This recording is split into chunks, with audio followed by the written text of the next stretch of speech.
Salut, alors aujourd'hui je vais faire une vidéo où je vais parler d'un point particulier, faire des économies lorsqu'on fait du carrelage ou de la faïence. Alors j'ai fait une petite liste avec les différents points qui peuvent être une source d'économie et voilà tout ce que j'ai à vous dire. Donc il y a pas mal de choses.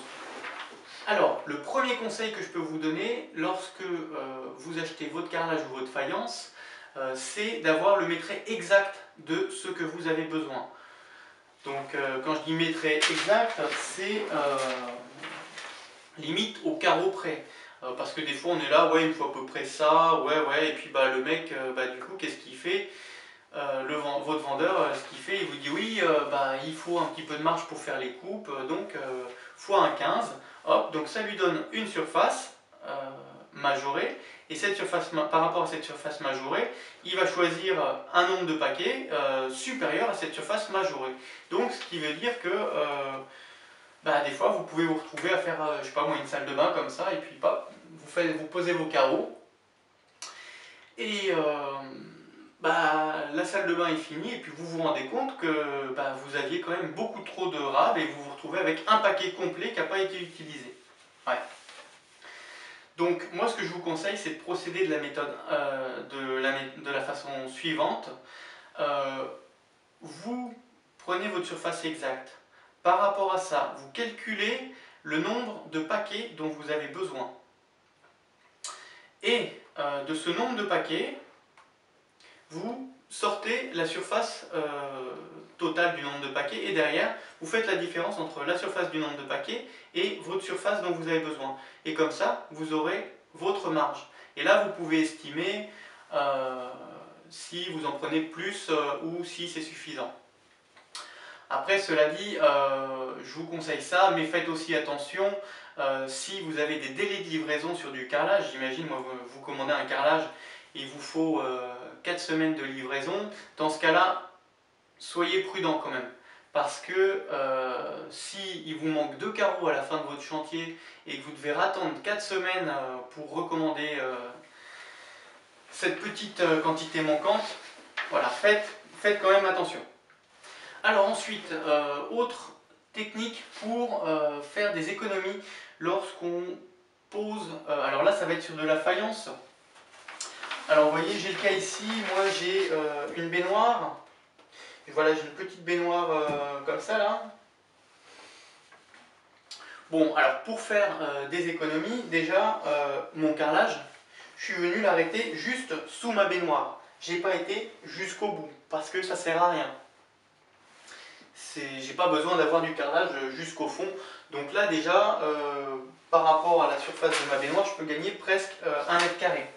Pour la faïence, pareil, je suis venu l'arrêter ici. Je suis pas venu la descendre jusqu'au sol derrière. Donc là, pareil, c'est encore des mètres carrés de gagné. Autre point, vous posez votre faïence, vous pouvez être tenté de mettre une frise comme ça. Faites attention parce que les frises coûtent extrêmement cher. Et moi je vous conseille de calculer le prix au mètre carré de la frise, parce que la frise c'est vendu à l'unité. On va calculer la surface et puis sortez un prix au mètre carré et vous allez vous rendre compte que le prix est hallucinant pour la frise. J'ai fait une petite vidéo sur le sujet, je vous mets le lien juste là, vous pouvez aller regarder comment faire des économies sur la frise. Mais grosso modo, faites attention parce qu'on est là, on se dit oui le petit bout là, tiens le petit bout de frise ça peut être sympa, mais au final, on se rend compte que on a choisi le prix du carrelage au mètre carré, on n'a pas fait attention au prix au mètre carré pour la frise, et au final, la facture est plutôt salée lorsqu'on arrive en caisse. Pareil, essayez de vous renseigner, il y a des pays où le carrelage est fabriqué à moindre coût. Je pense notamment à l'Italie, l'Espagne et également la Pologne. En Pologne et en Espagne, j'ai vu des magasins qui proposaient du carrelage et de la faïence à 1 euro, 2 euros, 3 euros le mètre carré. Et c'est pas des vieux trucs vieillots que personne ne veut, non, c'est du beau carrelage, des trucs bien. Voilà. Pareil, sachez qu'il existe des magasins d'usine pour le carrelage. Donc magasin d'usine, il y a une ville que j'avais visitée en Espagne, je ferai une petite je ferai une petite vidéo sur le sujet. Et en fait, c'est une ville qui est spécialisée dans le carrelage. On rentre dans la ville, il y a un grand boulevard, et c'est que des magasins de carrelage, des grossistes en carrelage, les uns sur les autres, proposent des carrelages différents à des prix défiant toute concurrence. Donc il y a un coin où on a tous les magasins d'usines, et puis il y a un autre coin où il y a toutes les usines qui sont à 1 km ou 2 les unes des autres, et puis ils fabriquent tous le carrelage dans cette ville. Et l'usine à carrelage de l'Espagne, et en termes de prix, c'est vraiment donné comparé à ce qu'on peut trouver ailleurs. Voilà. Aussi, autre technique, demandez-vous jusqu'à quelle hauteur vous souhaitez avoir de la faïence. Est-ce que vous vous arrêtez par exemple à hauteur de la porte, ou est-ce que vous allez vraiment jusqu'au plafond? Parce que le fait de s'arrêter par exemple à hauteur de la porte et puis finir avec 20-30 cm de peinture, ça pose pas de soucis, ça choquera personne, et puis ça permettra de réaliser une économie sur la faïence. Donc il y a ça. J'imagine aussi pour le miroir, vous mettez un miroir, est-ce que vous allez mettre un miroir qui va être vissé ou accroché sur la faïence, ou est-ce que vous allez mettre un miroir collé? Parce que si vous mettez un miroir collé, je sais pas, imaginons là, moi je veux un miroir, voilà, j'enlève 2 carreaux et hop, voilà, j'ai un miroir, et 2 carreaux, c'est toujours ça de gagner, voilà. Ou pareil, j'imagine, moi j'ai mon meuble vasque avec une petite porte comme ça. Bon, au fond de mon meuble, c'est de la faïence. Maintenant, j'aurais pu encore, par exemple, gagner 2 carreaux en ne mettant pas de faïence au fond de mon meuble, mais simplement une peinture blanche sur mon placo. Pareil, c'est une petite façon qui peut permettre de gagner en mètres carrés. Toujours pour réduire sur la surface, si vous avez une baignoire, demandez-vous quel type de tablier de baignoire vous allez mettre. Est-ce que vous allez mettre un tablier en plastique qui vient se clipser et masquer le dessous de la baignoire, ou est-ce que vous allez monter quelque chose, faire un habillage sous la baignoire et venir poser du carrelage? Voilà, ça c'est encore des mètres carrés supplémentaires. Ensuite, autre point, je pense aux baguettes d'angle. Vous voyez, là on a des petites baguettes d'angle comme ça. Est-ce que vous allez mettre de la baguette d'angle plastique, ou est-ce que vous allez mettre de la belle baguette d'angle métal chromé à 11 € pièce? Voilà, 1,50 € ou 2 € pièce la baguette plastique, alors que ça peut être 11-12 € la baguette métal inox chromée. Voilà, bon, c'est sûr, c'est plus classe maintenant. Lorsque vous faites votre salle de bain, moi là j'ai une petite salle de bain, il m'a fallu 4 baguettes à 1,50 €. Si j'avais mis 4 baguettes à 12 €, au final le prix n'est pas le même. Un petit peu sur le même principe que les baguettes, les joints de carrelage. Voilà, donc moi j'ai mis du joint blanc, premier prix, classique, très bien. Maintenant sachez qu'il existe plein de choses un petit peu extravagantes, un petit peu, voilà, on a des joints qui peuvent être avec des effets pailletés, voilà. Bon ce genre de choses, ça va coûter plus cher. Si vous avez une douche, si vous mettez une cabine de douche, voilà, interrogez-vous sur le type de douche que vous mettez, parce que est-ce que vous allez faire une douche comme ça avec un bac à douche carrelé comme moi, ou est-ce que vous allez acheter une cabine toute prête avec des parois en verre, et puis vous allez venir mettre la cabine? Parce que par exemple, si vous mettez une cabine de douche, je sais pas moi, votre faïence, vous n'allez pas en mettre tout derrière la cabine, c'est pas nécessaire. Vous laissez le placo et puis vous arrêtez la faïence là d'un côté et là de l'autre côté, et c'est encore des mètres carrés de gagner. Autre point, la colle à carrelage. Est-ce que vous allez faire votre colle vous-même en achetant des sacs de poudre à mélanger avec de l'eau, ou est-ce que vous allez acheter des seaux où la colle est déjà prête? La colle déjà prête, ça coûte toujours plus cher que la colle à faire soi-même. Pareil, toujours sur les colles, je pense au fait que vous allez faire du carrelage et vous allez faire de la faïence. Il peut être intéressant de prendre, même si ça coûte plus cher, une colle qui va permettre de faire le carrelage et la faïence. Vous avez fait votre carrelage et puis hop, il vous reste un demi-sac ou un demi-bidon de colle à carrelage. Ensuite, vous passez à la faïence, donc vous achetez encore des sacs ou encore des seaux de colle, cette fois-ci pour la faïence. Puis vous vous retrouvez à la fin avec un demi-sac de colle à carrelage et un demi-sac de colle à faïence. Au final, ça fait un sac complet qui n'aurait pas été acheté si vous aviez acheté une colle qui fait carrelage et faïence. Pareil, autre source d'économie, qu'est-ce que vous allez utiliser pour couper votre carrelage ou votre faïence? Est-ce que vous allez utiliser une meuleuse? Est-ce que vous allez utiliser un coupe-carrelage ou une carrelette? Parce que la carrelette, moi, quand j'utilise la carrelette, ça m'arrive de louper mes coups. Voilà, je trace ma coupe et puis tac, tac, tac, et mince, ça pète à côté. Bon, coupe loupée, il faut reprendre un carreau. Voilà, on peut consommer un petit peu plus de carrelage. Autre point encore, un petit peu sur le même principe, comment vous allez poser votre carrelage? Est-ce que vous allez faire une pose un petit peu particulière?